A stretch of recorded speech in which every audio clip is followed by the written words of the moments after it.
Ram Ram Ram Hare Hare.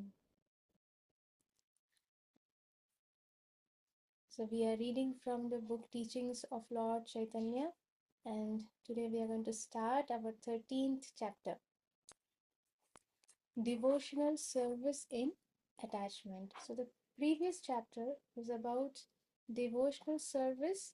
Um, we were in as per sadhana bhakti based on rules and regulations. Now this is devotional service in attachment.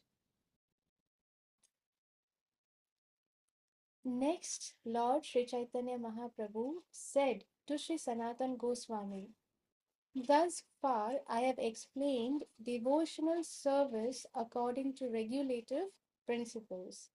Now I shall explain devotional service to you in terms of transcendental attachment. The inhabitants of Vrindavan, Vrajabhumi, are living examples of devotional service.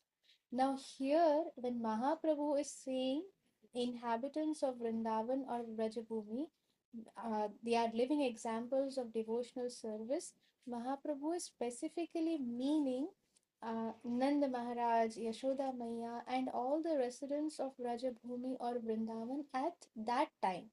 Of course, even now, those who are born in the holy dham, those who are living in the holy dham, we should always know that they are very dear to Srimati Radharani. They are very dear to Krishna. When somebody is born or who are living in Sri Mayapur Dham, who are inhabitants of Sri Mayapur Dham, they are very, very dear to Mahaprabhu. They may be doing whatever, what to speak of the humans, even the animals, the insects, they are, somebody is born in a dham. Um, the reason for being born, taking birth in dham is that um, they have probably done some sukriti, but again, because of some thing wrong that they have done, some offense, they are again taking birth as different living entities within the dham itself. So we should understand that even now, even if the people in the dham, you may see them chewing tobacco or smoking cigarette, but we should not focus on those things. We should know they are all dham vasis and we should offer our obeisances.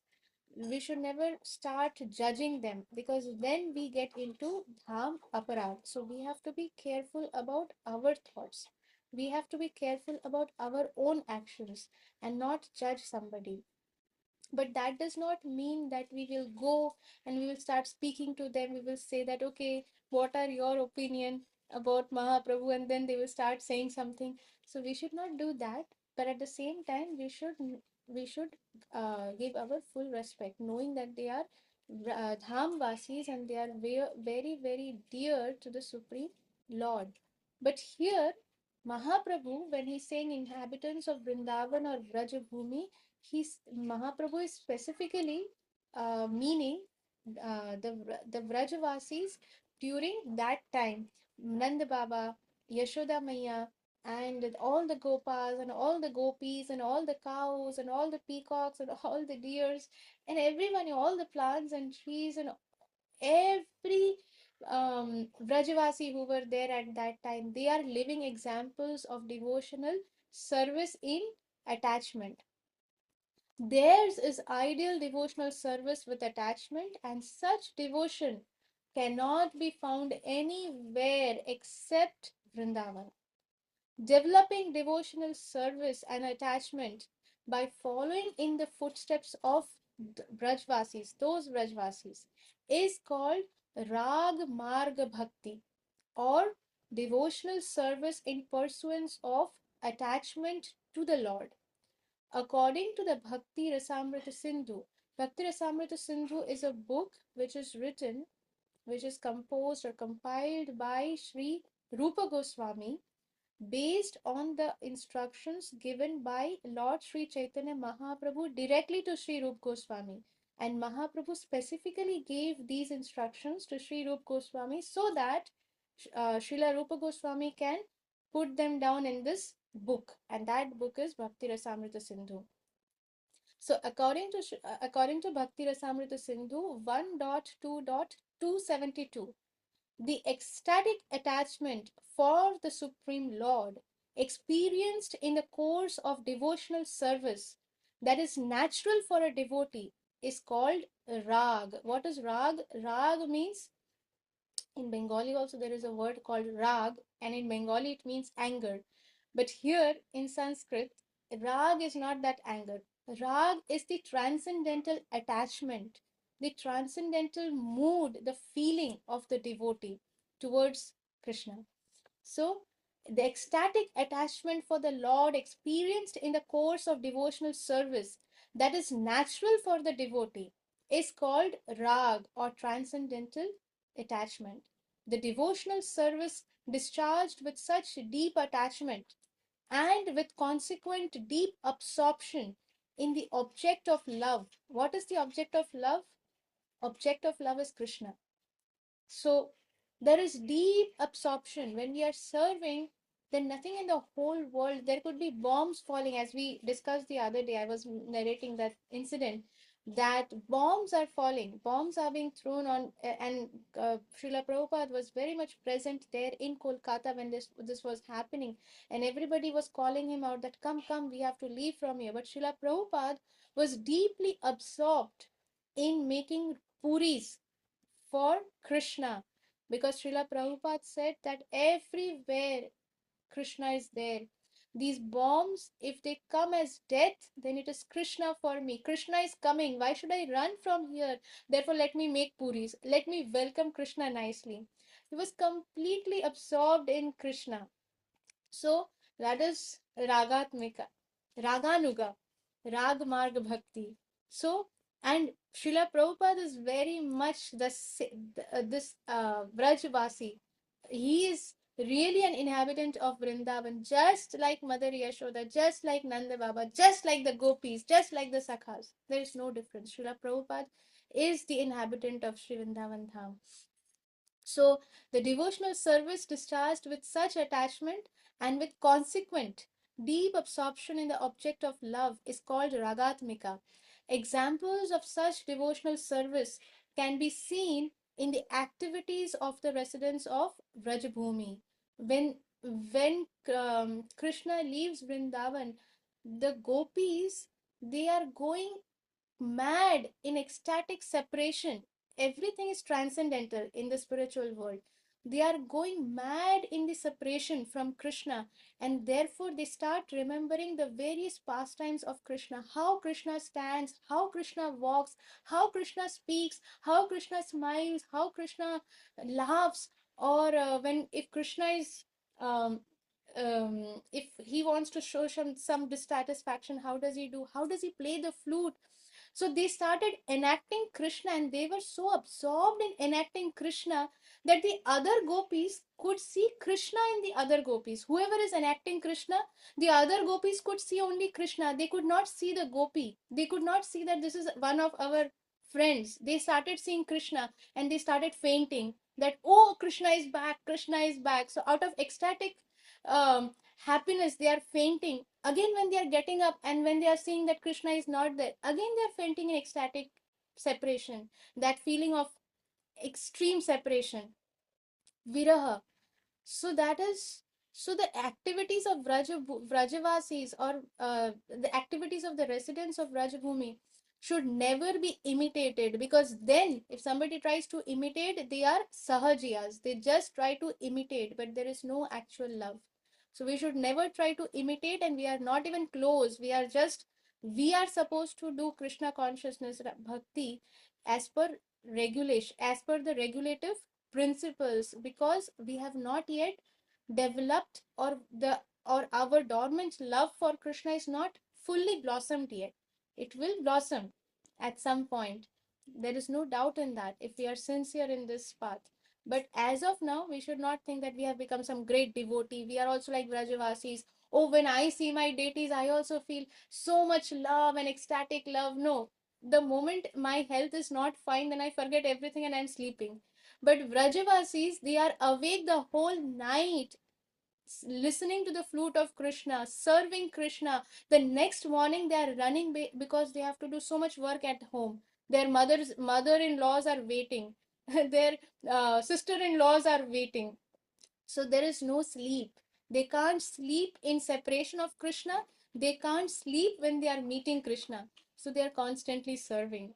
Just like Srila Prabhupada, he would just sleep to maintain his body, because the body, he had he had accepted a um, a material looking body.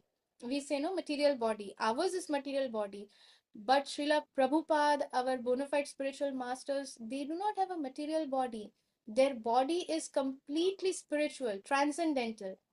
But when somebody comes and takes up a human body, there will be, the body will start perishing.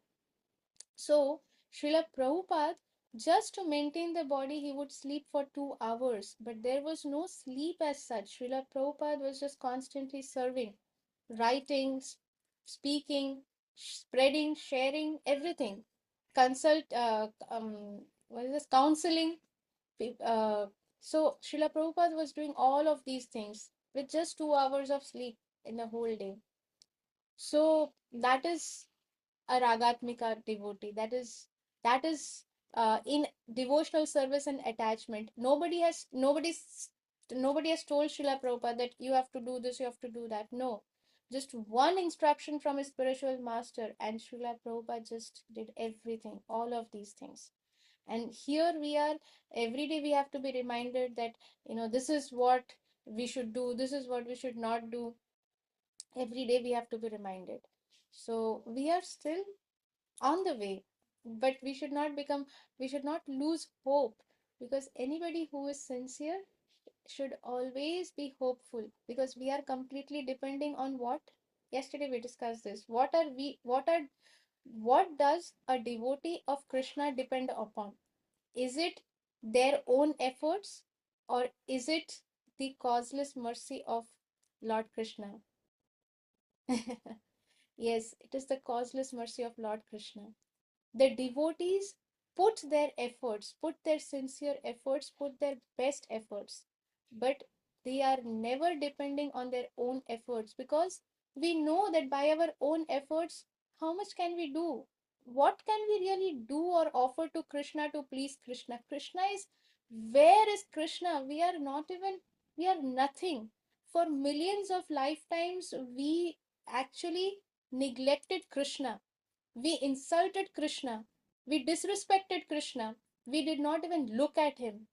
Krishna has been waiting. Now, this lifetime, because of some Vaishnav, by the causeless mercy of some Vaishnav, now we have started looking at Krishna. But Krishna is not angry on us that, oh, for millions of lifetime you did not look at me. Now see what I do with you. You come, beta. Now I will show you. Krishna is not like that. So therefore, we don't have such attachment for Krishna. It is by causeless mercy of Guru and Krishna only that now we are listening about him, or we are doing some service, whatever we are doing from our, in our best capacity, whatever we are doing. So there is nothing that can really attract Krishna other than the love and devotion that we put into whatever services we do. We are cooking for Krishna. Krishna is not attracted to the items. This Duryodhan had cooked so many items just to allure Krishna, and he never he never considered Krishna to be the supreme personality of Godhead. He was he did not even he there was no love in his heart for Krishna. There was no devotion in his heart for Krishna. So Krishna also did not bother about eating any of those items. Krishna did not even look at those items. Krishna just left. He said, I'm not hungry. Then Krishna went into the house of Vidurji, and Vidurji was not present at that time, and his wife Vidurani was there. Now they are very very poor, very poor. But as soon as Vidurani sees Krishna and Krishna sees Vidurani, they are so happy. Vidurani sees Krishna as a son, as the supreme personality of Godhead. Krishna has come. How can I serve him? So, in ecstatic love and devotion, Vidurani starts to search what is there in the house. Nothing is there in the house. Then she finds there are some bananas. So she takes and she looks at Krishna, tears rolling from her eyes. She can't even see Krishna properly because when we have tears in our eyes, everything is very hazy. So Vidurani is also saying everything is hazy, but she's crying in ecstatic love, out of ecstatic love. And she's removing the peels of the banana. She's throwing the banana very happily, feeding the peels to Krishna. And Krishna, he's eating those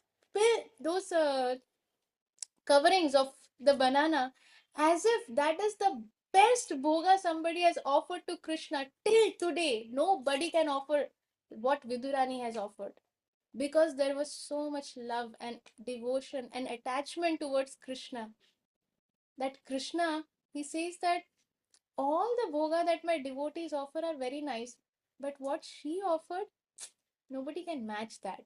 That was so tasty. So, so this is the activities. This is how the devotees, the pure devotees are, Ragatmika. So we cannot match up that. We don't have that much love and devotion yet, but it will come if we are sincere.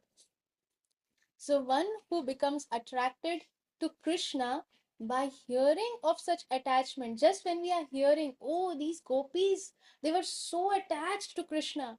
Mother Yashoda and Nand Baba, when Krishna left Vrajbhumi, when he went to Mathura, sorry, yeah, um, what happened was Nand Baba and Yashoda Maya, they cried and cried so much that there was a pool, a river created because of their tears.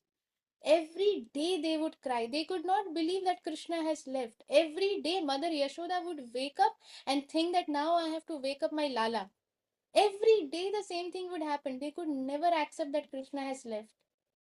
And they would just cry, cry, cry. They forgot eating. So, for us, even when our very dear and near ones leave their body, in material world, the relatives will cry for few days. But after some time, when there is hunger in the stomach, we because the hunger comes automatically because uh, this material body is like that. So when there is hunger, when there is extreme hunger, then we do put something in our mouth, and slowly, gradually, then we come out of that sadness, that depression. Of course, the vacancy, that voidness can never be filled up, but we come out of that extreme what to say, this the feeling that we feel when we actually lose somebody very close, very dear, very loved one. So but Nanda Baba and Yashoda Maya, the Gopas, the Gopis, they could never come out of it. Every day they would remember Krishna, they would think Krishna is still there. And when they are not able to get that response from Krishna, then they would start crying. And a river was formed. So, such attachment. When we hear of such attachment, one who becomes attracted to Lord Krishna by hearing of such attachment is certainly very fortunate here. So, when we are hearing these pastimes, if we are getting attracted to Krishna by hearing of such attachment of the pure devotees with Krishna, then such devotees are very, very fortunate. When one becomes deeply affected by the devotion of the residents of Rajbhumi and tries to follow in their footsteps, he does not care for the restrictions or regulations of the revealed scriptures. This is characteristic of one discharging Rag Bhakti. This is the characteristic of discharging Rag Bhakti. Now, here it is said that a person who becomes deeply affected by the devotion of the residents of Rajbhumi and tries to follow in their footsteps, he does not care for the restrictions or regulations of the revealed scriptures. So, um,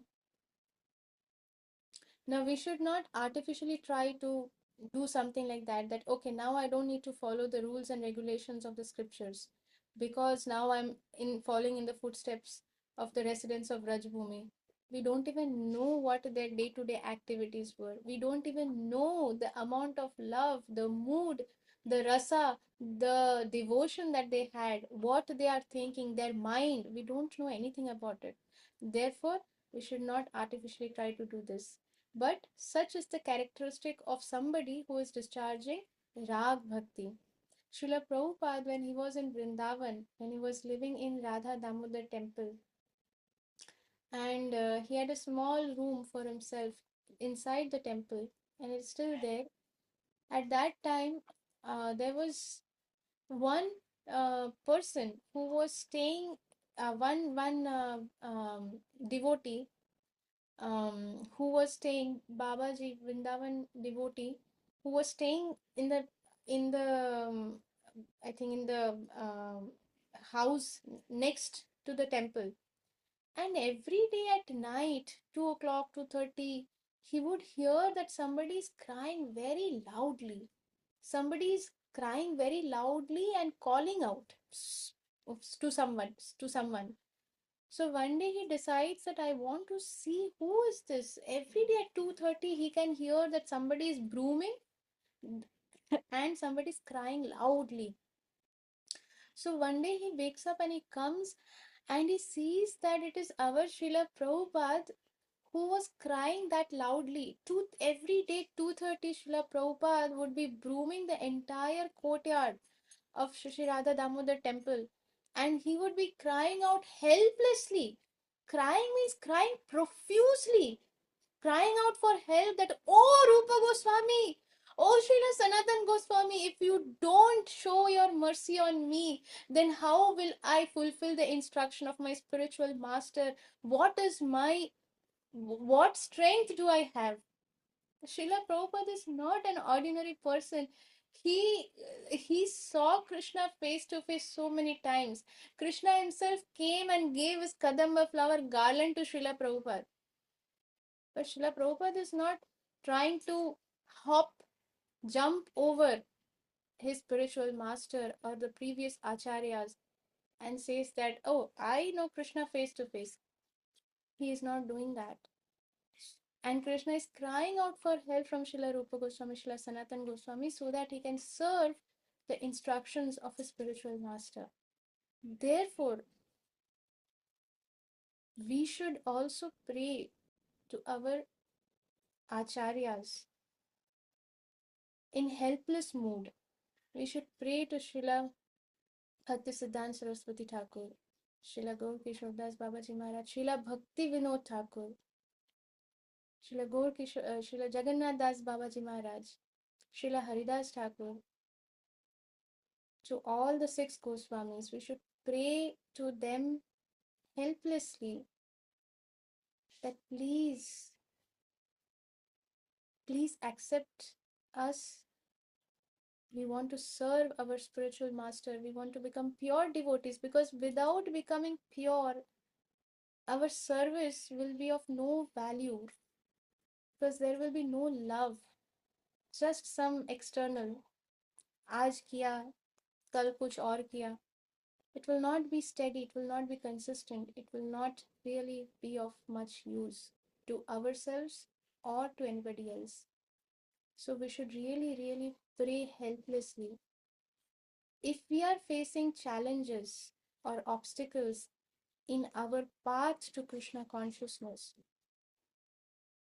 then we should helplessly pray to Lord Narasimhadev. And this has been said by Srila Prabhupada, that Lord Narasimhadev, he removes the obstacles from the path of devotional service in the life of a devotee. So if we are facing any kind of obstacles, challenges, we are getting stuck in Krishna consciousness, we are unable to do pure Krishna consciousness, then we should helplessly pray to our previous acharyas, to Srila Prabhupada and to Lord Narasimhadev, to help us to remove these obstacles. Yes, challenges will be there. Tests will come, undoubtedly. Challenges is different. But obstacles, hindrances, that is a different thing. So if we have anything of that sort in our devotional life, then please seek shelter of our predecessor acharyas, of Lord Narasimhadev and Nityananda Prabhu, and they will help us. So we'll pause here for today, and Krishna willing, we'll continue reading tomorrow. Thank you very much, dear devotees, for a very kind association. Vanchakalpatarubhyascha kripa sindhubhayeva cha पतितानां पावनेभ्यो वैष्णवेभ्यो नमो नमः। अनंत कोटि वैष्णव वृंद की जय। श्री श्रीमद शिला जय पताका स्वामी गुरु महाराज की जय। जय प्रभुपाद की जय। जय आनंदे हरि हरि बोल। हरि बोल। श्यामा करुणामयी माता जी की जय। जय हरि बोल। हरि बोल। गौरांग प्रति भक्त वृंद की जय।